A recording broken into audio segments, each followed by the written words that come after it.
Je vais m'assurer que les nouvelles concernant la barrière de perte, l'équipe Sensorus ou la guerre au Moyen-Orient soient transmises rapidement. L'Iran a tiré un missile balistique sur Turquie, qui l'a intercepté.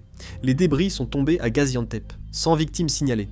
À Téhéran, une attaque aérienne massive a eu lieu. Selon des responsables du département de la guerre américain, les États-Unis ont dépensé environ 6 milliards de dollars, soit 8,9 billions de won, au cours de la première semaine de la guerre contre l'Iran. Parmi cette somme, environ 5,94 billions de won ont été consacrés aux munitions et aux missiles. Ici Téhéran. Nous sommes dans la zone 22. Des frappes aériennes américaines et israéliennes ont eu lieu. L'Iran poursuit ses attaques à la bombe à sous-munitions en Israël, causant 3 blessés graves et plusieurs légers. C'est le moment où des bombes à sous-munitions tombent sur le centre d'Israël. Comme elles explosent en l'air, il est difficile de les intercepter. Lorsque les bombes à sous-munitions iraniennes sont tombées en Israël, les rues sont devenues un véritable chaos. Le corps des gardiens de la révolution islamique a déclaré que la marine iranienne avait attaqué la base d'hélicoptères Al-Radiri au Koweït, avec des drones et missiles de croisière.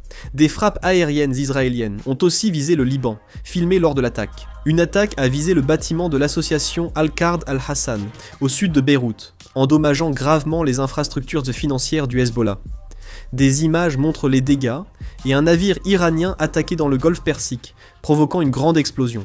Le commandement central des États-Unis a publié une nouvelle vidéo montrant un avion de chasse détruisant une rampe de lancement de missiles balistiques iraniens à l'aide de bombes planantes guidées de précision. Les États-Unis demandent à leurs ressortissants dans le sud-est de la Turquie d'évacuer immédiatement et ordonnent le retrait du personnel du consulat, sauf l'essentiel. Cette décision marque le 10e site diplomatique pour lequel les États-Unis ont ordonné une évacuation forcée depuis le début de la guerre avec l'Iran.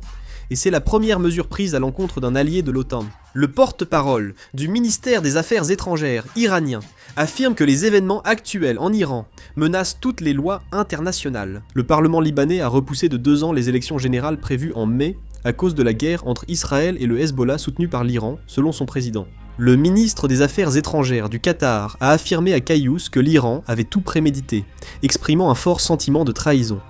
Il a aussi précisé que l'Arabie Saoudite réduisait sa production à cause d'une pénurie d'équipements pétroliers. Selon l'agence de presse d'État russe TASS, l'Azerbaïdjan a rouvert son poste de contrôle frontalier avec l'Iran pour tout le trafic de marchandises, a-t-il été annoncé. Jean-Noël Barrot, ministre français des Affaires étrangères, a annoncé que la France a demandé une réunion d'urgence du Conseil de sécurité de l'ONU sur la situation au Liban. La semaine dernière, le Liban a subi de violents bombardements israéliens, causant près de 400 morts, selon les autorités sanitaires locales.